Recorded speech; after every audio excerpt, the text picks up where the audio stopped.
de nuevo con ustedes. Seguíamos en el apasionante relato que les decía yo de Nona, pero Nona está siendo muy benévola. Y aquí hay un personaje que yo creo que, vamos a ver, que tenemos que incidir en esto, porque todos los libros de los que estamos hablando, y además hay otro tema, Nona, a mí me preocupa mucho que 33 años después del golpe de Estado, del 23F, que yo insisto, estoy del acuerdo de que creo que fue un golpe, no de Estado, es un golpe contra precisamente Adolfo Suárez, bueno, un golpe de Estado en sí, porque Adolfo Suárez era el presidente del Estado, el presidente del gobierno, ¿no? Elegido por las urnas. Pero entonces yo lo que sí creo es que aquí hay que cargarse a Suárez. El por qué, vamos a analizarlo a ver por qué. Pero el papel del rey, esa especie de dime y direte de que yo te digo que como yo no voy a abdicar, tú tienes que marcharte, no deja de ser un golpe de mano contra el presidente del gobierno. ¿Crees que eso pudo ser real? Esa conversación que la registran varios, porque es que además, ¿por qué a día de hoy, 33 años después, esos papeles todavía, los papeles del golpe, las conversaciones, todo lo que pasó, no está desclasificado? ¿Qué se está pretendiendo tapar? ¿Lo que ya está saliendo a la luz? Yo creo que esa conversación puede haber existido y habría que conocer todo el contexto de la conversación. Yo, como no lo sé, ¿que me resulta creíble? Pues sí, eso tengo toda la libertad para decirlo, porque realmente, primero, que es creíble, pero hay una cosa que a mí no me casa del todo, porque el rey nunca iba a tener necesidad de plantearle las cosas en esos términos a Suárez, porque Suárez tenía tal concepto de la lealtad institucional que él mismo abre la puerta y se marcha sin necesidad de que el rey le llegue a poner en esa tesitura. Y yo creo que eso ha sido una constante a lo largo de su vida, la lealtad a las instituciones y ese espíritu de concordia, las dos cosas. Por lo tanto, yo estoy segura que Adolfo se marchó motivado por toda una serie de circunstancias de las que hemos hablado y porque estaba convencido de que al menos los demás creían que eso era lo mejor para España, que era lo que realmente le importaba. Y fue desgarrador para él tener que marcharse como se marchó, pero me parece que también fue al mismo tiempo, y lo repito, de las cosas que más lo engrandecieron como político, la experiencia que sacó de eso. Él no sabía que se iba a asaltar el Congreso, aunque, como es lógico, conocía de todos los movimientos que se estaban produciendo, ¿cómo no? Aunque se los ocultase el CSIC en muchas cosas, pero otras lo sabía y él tenía una enorme intuición.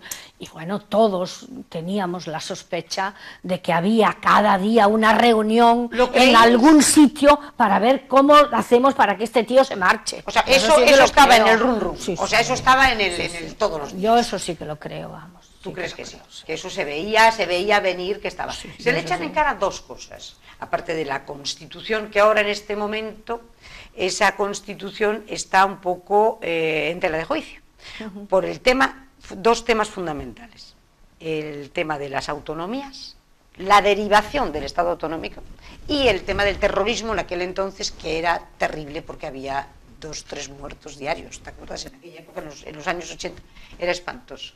Claro, él no era responsable de nada. A mí lo de las autonomías me hace gracia, porque luego la deriva que tuvo las autonomías cada vez fue a peor, a peor, a peor. Mira, ahora, o sea, ¿cómo le van a echar en cara a él esto? Si en este momento... La derecha más reacia a las autonomías, mira, ahora cuando se suben los varones a los tronos de las autonomías... ¿Qué me cuentas ahora? No quieren racionalizar las cosas. A mí más, y a mí más poder, y a mí no me quites esto, y yo no te consiento que haga lo otro, o sea, que eso vamos... O sea, los que le echaban en cara esto, que resulta que ahora... aguante su vela. Mira, yo con la Constitución no soy neutral. Yo soy diputada constituyente, me siento absolutamente orgullosa de haberlo sido y creo que con todas las imperfecciones que tiene muchas, es la Constitución que era posible en aquel momento y que respondía en gran medida a lo que el país necesitaba. Como todas las obras humanas son susceptibles de mejorar.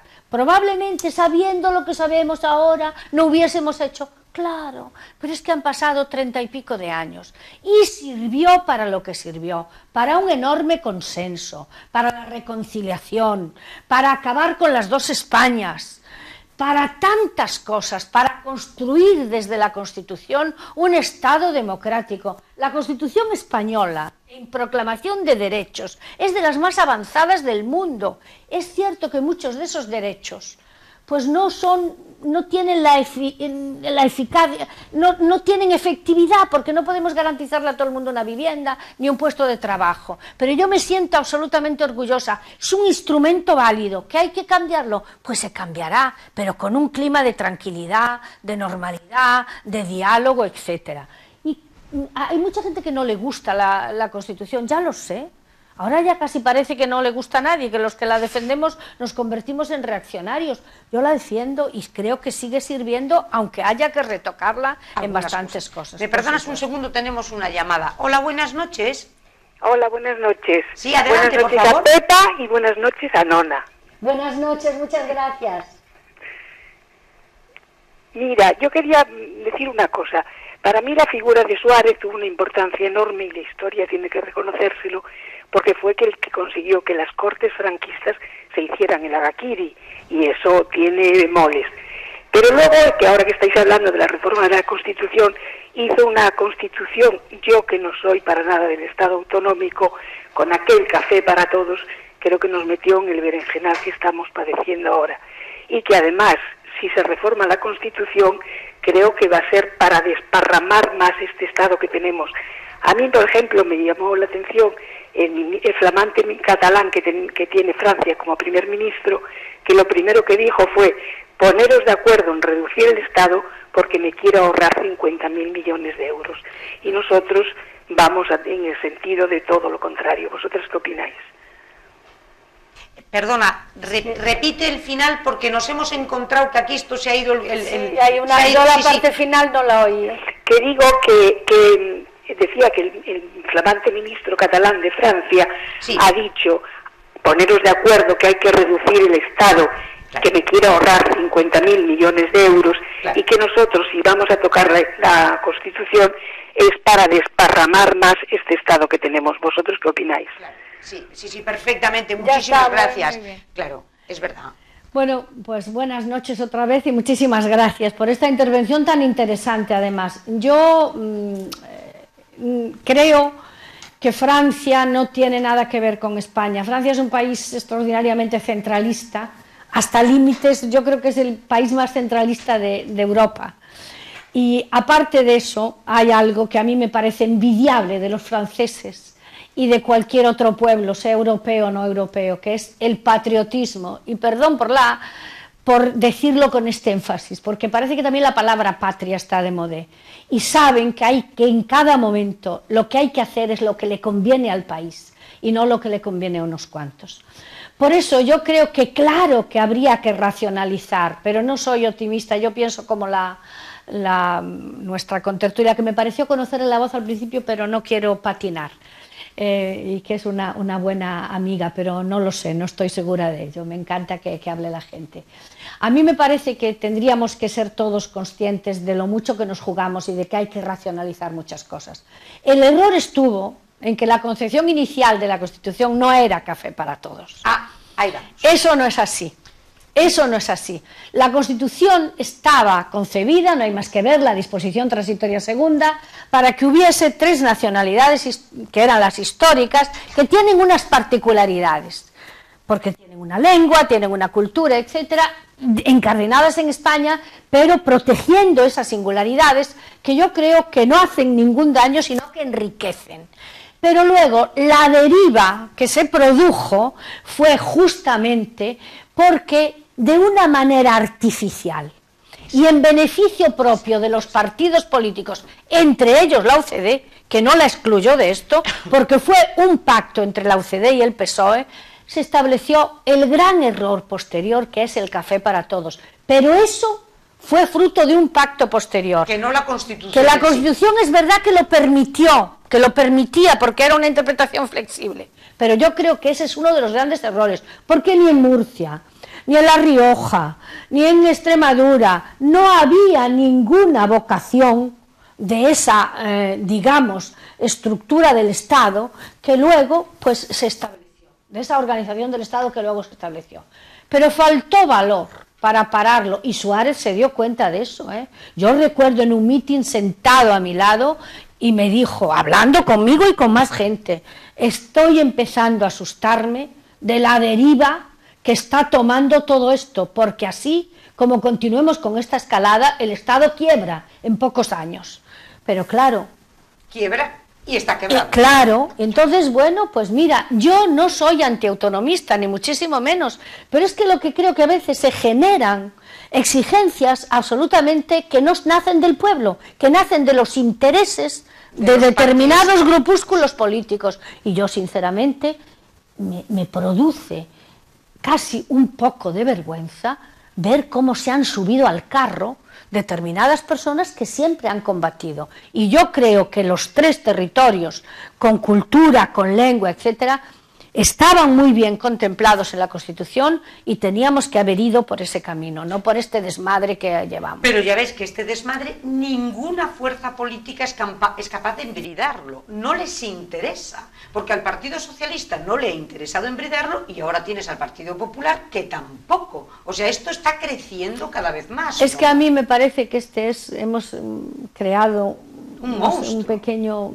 no sé cómo llamarlo, que ya tiene la cabeza tan grande que se ha hecho más grande la cabeza que el resto de los órganos. Sí. Y entonces, no, claro que no. Ni siquiera, yo también quiero ser muy sincera con la gente, que yo no tengo ahora ningún interés político de ningún tipo. Veo muy difícil, por no decir imposible, una vuelta atrás en determinado tipo de cosas. Te iba a decir, me conformaría... No. Sí, mira. Digo al Estado autonómico hiperdimensionado. Sí. ¿Tú crees que se puede embridar? La solución es a medio plazo, porque todas las soluciones tienen que empezar por hacer pedagogía política. Y hay que ser sinceros. Pero vamos a ver, si aquí se pretenden suprimir, yo qué sé, un ayuntamiento y ya se monta un cirio y no hay valentía para continuar adelante, esto solo sería posible, la racionalización, con un gran pacto, que no quite derechos, pero que racionalice la organización territorial. O sea, un territorial. gran pacto entre los grandes, y sobre los grandes partidos. Es que vuelta otra vez a aquellos famosos pactos. Y luego, yo fíjate, ahora voy a tener ocasión de una reunión en La Coruña, que espero que la vamos a tener en mayo, a hablar con alguno que habló en su día de que podríamos empezar por reformar la ley electoral y que no tuviesen tanta presencia los nacionalismos, porque claro, lo que me vais a perdonar o me vas a perdonar si llevo arrimo el asco a mi sardina, ¿no? Pero a mí me parece que uno de los mayores, digamos, problemas de este país fue que no hubo un partido de centro, que aunque no fuese mayoritario, hubiese hecho posible que no se dependiese tanto de los nacionalismos insolidarios. Yo no demonizo a ninguna fuerza política democrática, pero estamos comprobando todos los días que cuando se es insolidario, que estos partidos nacionalistas que solo se miran el ombligo, que son excluyentes, no digo todos los partidos nacionalistas, no hace falta nombrarlos, todo el mundo sabe de qué hablamos. Y que tú depende, el aprobar unos presupuestos, el sacar una ley adelante, tienes que apoyarte. Es bueno apoyarse en las minorías y ampliar el consenso y meter también a los nacionalistas, pero a veces nos hemos encontrado que para determinado tipo de leyes, determinado tipo de actuaciones de gobierno, se ha tenido que depender muchísimo de gente que tiene las miras puestas exclusivamente en su comunidad, no en lo que es España. Y eso es de consecuencias no deseadas. Tenemos otra llamada. Hola, buenas noches. Buenas noches. Buenas noches. Sí. Buenas noches. Voy a aclarar un poco. Al principio ustedes han dicho que el general Franco a lo mejor quería prolongar el régimen autoritario, el régimen franquista, y eso no es cierto. Perdón, todo lo contrario. Lo que dijimos, lo que dije yo, es que precisamente él si seguramente había diseñado el que, sabiendo que después de él esto no tenía ninguna posibilidad de seguir ese régimen autoritario, si él diseñó con Carrero precisamente la evolución del régimen hacia un sistema democrático. Es decir, como pudo haber hecho De Gaulle, lo que pasa es que De Gaulle lo hizo, y lo hizo bien porque se retiró a tiempo, y a lo mejor Franco se tenía que haber ido pues unos años antes. Lo que ocurre que ahí, ya sabe usted, rodeado de pelotas que seguramente les iba divinamente, a lo mejor todos esos pelotas perjudicaron una barbaridad el que este señor en su momento no hubiera hecho lo que hizo De Gaulle, y De Gaulle fue, fíjense ustedes, aclamado por todos los franceses. O sea que ahí yo creo que le falló un pelín un poco el tal, pero no que él quisiera prolongarlo, al revés, que él precisamente con la designación de Juan Carlos como rey de España sabe perfectamente que el tema va a tomar la deriva que iba a tomar el rey. Y yo lo que dije y lo que repito es que no creo que él hubiese pensado en una transición como la que se hizo. Exacto. Me limité a decir eso, no hice ningún otro juicio de valor. Sí, adelante, sí, por favor. Bueno, sí. Voy a decir lo siguiente. En el año 1959, cuando llegó de visita oficial el general Eisenhower, que era presidente de Estados Unidos, venía en su séquito un general, Vernon Walters. Vernon Walters era un general muy aficionado al español, hablaba nuestro idioma como uno de Chamberí, etcétera, etcétera. Este hombre fue encomendado posteriormente por el presidente Nixon, y él escribe en un libro en inglés, Mis misiones silenciosas. Sí. Y este hombre fue encargado por el presidente Nixon, porque claro, ya Franco iba siendo mayor, tenía achaques, y le encomendó, saltándose al embajador y todo eso, que fuese al Pardo y que le preguntase a Franco qué iba a hacer después de su fallecimiento. Que el general lo cuenta diciendo que era una misión peliaguda, porque ¿quién le va a preguntar a una persona cuando falte y tal? Lo describe muy bien. Y entonces él lo hace, y Franco le explica con todos los detalles que él cree que lo que va a suceder es un régimen democrático, con todas sus ventajas e inconvenientes. Esa conversación trascendió, como es lógico, pero a raíz de eso salió también a la luz pública que una vez el entonces príncipe de España, Juan Carlos, le preguntó a Franco qué es lo que él haría que le pudiese ayudar, y le dijo Franco que no le podía decir nada, porque su régimen había nacido en unas circunstancias, se había desarrollado tal como era, pero que eso él no lo podía hacer, él era diferente, tenía que hacerlo de forma diferente. Incluso Adolfo Suárez, siendo director general de Televisión Española, en una conversación que tuvo con Franco también, le dijo Franco a Adolfo Suárez qué creía él, porque estoy de acuerdo con la señora Nona, que era un hombre muy, en fin, bueno de tratar, y Franco le quiso sonsacar, y le dijo Suárez que sería un régimen democrático, y Franco le contestó que sí, que él también lo creía, pero que vamos a preparar todo para que sean más afines a nosotros. Y por último quiero decirle a la señora Nona por qué se nombra tan poco en diciembre de 1976, cuando por única vez que yo conozca en la historia de España, unas cortes se hacen el harakiri para que venga la democracia. Nada más, buenas noches y gracias. Muchísimas gracias por su colaboración. Nona, las cortes y el harakiri de las cortes franquistas. Sí, bueno, yo en relación con lo anterior, que no me quedaría tranquila si no digo algo, ¿no? Hombre, yo creo que si Franco hubiese tenido voluntad democrática, podía haberlo manifestado un poco antes. y me voy a quedar así, porque se murió como se murió, en las condiciones que se murió, y no es que llevase muchos años que no estaba lúcido. A mí me parece que a lo largo de su vida nunca dio muestras de querer contribuir a traer la democracia a España. Otra cosa es que no le viese otra salida que el nombramiento del rey Juan Carlos como nombrar al príncipe Juan Carlos como su sucesor, porque si no, pues ya me dirás tú que a ver qué otra solución podía haber que pudiese ser aceptada.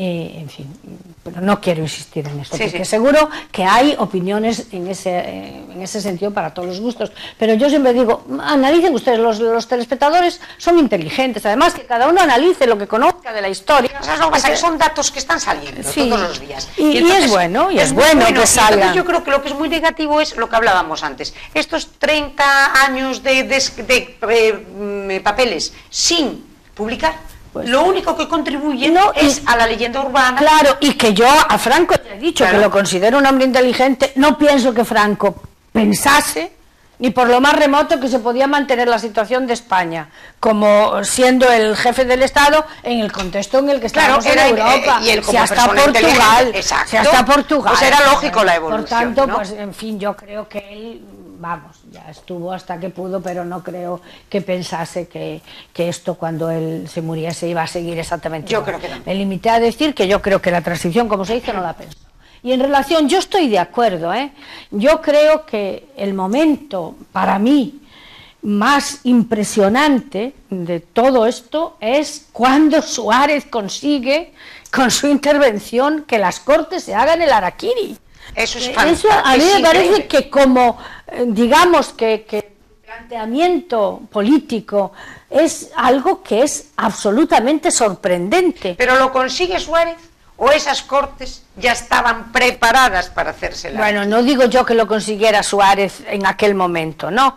Las Cortes, bueno, hombre, estaba eso Torcuato, es algo más que, claro, era Torcuato, es algo más que un hecho concreto, pero bueno, había inquietud, no estaba todo tan claro, había habido preparación y las Cortes estaban, y no olvidemos la labor de Torcuato Fernández Miranda, que fue increíble, magistral en todos los sentidos, que es otro de los hombres clave.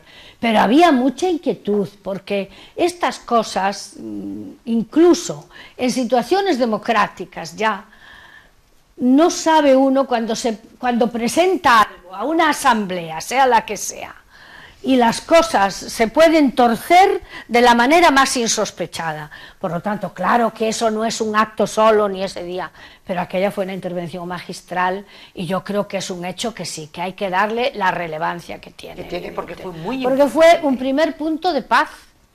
Si las Cortes se resisten, que habría que hacerlo igual, pero si las Cortes se resisten, pues hubiese habido... O sea, era perder todos los privilegios de entonces de toda aquella gente y automáticamente dar un paso hacia una democracia que era fundamental para España, pero que todos estos se lo hicieron. Imagínate hoy, ¿tú crees que algunas Cortes de hoy se hacen el harakiri para decir, señores, nos vamos? Porque cuando hablan de reformar la Constitución, que tú sabes que determinadas reformas, como es por toda la cuestión de leyes orgánicas, necesitan, pues primero plantear el proyecto, luego que se disuelvan las cámaras y luego nuevas elecciones. Y ya ves que nadie da el paso al frente. Tú hablabas antes de algo importantísimo que había que modificar. No, la ley electoral con relación a los nacionalismos. Es que no tiene recibo. Rodríguez Ibarra es el que proponía esto. Hombre, pero es que no tiene sentido que hoy un partido, los partidos nacionalistas, con las 3/4 partes de los votos que puede tener, por ejemplo, UPyD, tengan 13, 14 y 15 diputados y los otros 1. Es que es una locura la ley electoral. Ya ves que ese gran pacto del que tú hablas, socialistas, Partido Popular, que son los que tienen que llegar para las grandes cuestiones de Estado, porque pues no es que se supone, pero no porque sean mejores, tampoco yo no quiero, es porque ellos tienen intereses en toda España, ¿no? Entonces no es igual para discutir una cosa, tener y que les interese toda España y tener intereses en toda España, que tenerlos exclusivamente en una comunidad. Por eso cuando se participa con demasiada fuerza, y en relación con las, yo creo que eso es una de las cosas que más demanda la sociedad, porque yo tampoco pongo como ejemplo a las Cortes franquistas, porque no idealicemos las cosas. La mayoría de aquellos hombres porque digo hombres porque casi todos mujeres eran no había hombres, ninguna, ¿no? pues sabían de sobra que se les había acabado el tiempo. En política una de las cosas más difíciles y al mismo tiempo también más fáciles es que un político sepa cuándo se ha terminado su tiempo. Algunos se arrastran, y no es una cuestión de edad, no es una cuestión de edad, que hay políticos muy mayores que tienen una frescura absolutamente impresionante. Sí, es otra cosa. Pero hay políticos que se queman en 5 años o en 4 años, y ejemplos los tenemos a nuestro alrededor y en España muchísimos. Y hay otros que se han retirado y están frescos como las lechugas. ¿Cogió el Partido Popular el testigo de la UCD? Yo creo que no del todo. Bueno, ahora probablemente ahora mismo haya evolucionado un poco, pero aún le queda una vuelta de tuerca que dar. ¿Tú crees que no? Sí, le queda una vuelta de tuerca. Tenemos otra llamada. Vueltita. Hola, buenas noches. Buenas noches. Adelante, por favor. Vamos a ver, es por complementar la llamada del último comunicante, sí, respecto a al comentario atinadísimo que hizo, y que es histórico, de la conversación entre el general Vernon Walters y Franco. En efecto, me voy a permitir matizar con cierta literalidad lo que realmente se recoge en esa entrevista. Seguro que es lo que se recoge exactamente es, bueno, naturalmente bastantes más cosas, pero a modo de resumen lo que se recoge es: Franco le contesta, no ha de preocuparse, tendrán lo que ustedes desean: democracia, drogas y pornografía. Pero la patria, España, no peligrará, porque yo dejo lo que no recibí, las clases medias. A mí me parece que esto es fundamental, sobre todo hoy, que precisamente las clases medias es lo que está disolviendo el concepto de España. Bien, y esto en definitiva, si estuviera ahí con ustedes, complementaría todo esto. Saludos a Pepa, saludos a Nona. Gracias. A ambas las conozco sin que yo me identifique y nada, un placer. Muchísimas gracias por su colaboración. Ahí, el clavo, la clase media, ¿no? En este momento se está destruyendo la clase media. Mira, y es lo único que da... Me vas a permitir, Pepa, yo jamás polemizo con los oyentes. No me gustaría decir algo, pero no lo voy a decir, porque los coloco en posición de desigualdad, no me puede responder, sí, ¿no? Pero en relación con las... digo... porque, bueno, pues hay cosas que a mí también me gustaría... Bueno, matizar. Sí, pero no voy a polemizar con los oyentes, porque yo creo que la gente lo ha oído y tiene suficientes elementos de juicio para decir que bien, que eso es lo que le dijo Franco. Yo no voy a dudar, sí, no conozco en profundidad esa... no la recuerdo, aunque sé que lo he leído, pero no lo recuerdo, hace ya muchísimo tiempo que no he repasado ese texto, aunque lo he leído, hace ya bastante tiempo. En relación con las clases, a mí sí que me da mucha pena, y eso es una parte de la vuelta de tuerca del Partido Popular. Sí. Yo creo que ya llevamos mucho tiempo castigando a las clases medias, castigando a los que declaran, porque cobran a través de una nómina, a los que trabajan, a los que se han forjado un presente y un futuro con su esfuerzo, que esos son las clases medias, que son tan dignas como las que son clases... Me hace mucha gracia la clase trabajadora, como que la clase media no fuese la clase trabajadora, ¿no? Entonces da la impresión de que en algunos sectores lo que prevalece es la idea de que hay que igualarnos a todos por abajo. Yo creo que hay que potenciar la fuerza creadora más grande de una sociedad, que son justamente emprendedores, intelectuales, profesores, médicos, trabajadores, también faltaría más, trabajadores manuales, pero que esos también conforman la clase media, porque si tú tienes un gran ebanista, es claro que esos también conforman la clase media. Y esas clases medias, si tienen algo de singular, es el haberse forjado su propio presente a través del trabajo, del esfuerzo y de la entrega continuada a esa tarea de hacer país, de construirlo y hoy están siendo absolutamente ninguneadas y machacadas. No tienen derecho a casi nada porque están aquí. Y vamos a ver si vamos pisando cada vez más la cabeza para que no se suba de aquí. Me hace mucha gracia los comentarios que oigo de gente que tiene lo que tiene porque lo ha trabajado honradamente y parece que es un enemigo de la sociedad simplemente porque gana más de 600 o de 800 euros. Lo triste no es que haya gente que a través del esfuerzo, que a través de su sacrificio personal haya llegado ahí y paga sus impuestos honradamente, que eso es lo más importante, que eso es la manera de contribuir a la solidaridad, eso es la solidaridad realmente, pero no que les incauten, porque hay propuestas que son de incautación realmente, no de subir, sino de incautar los salarios de gente o el trabajo de gente que no ha hecho otra cosa en su vida más que tratar de formarse, de mejorar y de progresar. Y yo, sinceramente, me parece que este gobierno todavía está muy lejos de darle a las clases medias el trato que se merecen. Tampoco se la da a los trabajadores, cuidado, yo no estoy diciendo que los trabajadores, bueno, trabajadores, repito, que no me gusta, que somos todos, pero que yo no estoy defendiendo, ni muchísimo menos la situación en que están viendo 6 millones de parados, cantidad de gente que está ganando 600 y 800 euros, pero de eso no tienen la culpa las clases medias, es lo único que quiero defender. Completamente. Y ahora, a la vista de todas estas historias de hace 2 semanas, con todo el funeral de Estado, con todo el mundo que parece que se solidarizaba con la figura de Suárez, todos eran íntimos amigos, de repente el país entero, sobre todo la clase política, ¿qué pasa? ¿No te escocía el alma? Yo lo he pasado muy mal con eso. ¿Qué has sentido, no? Pues ante ese ejercicio de cinismo institucional? Rabia, mucho coraje, ¿verdad? Porque mira, yo no puedo decir que haya sentido pena por la muerte de Adolfo Suárez, porque era un hombre que estaba en la situación que estaba, ya lo sabemos todos, y que su empeoramiento final no le permitía ni siquiera disfrutar de lo que disfrutó durante muchos años, aún habiendo perdido la memoria, de esa recepción, del afecto, de poder expresarse, ya estaba francamente mal.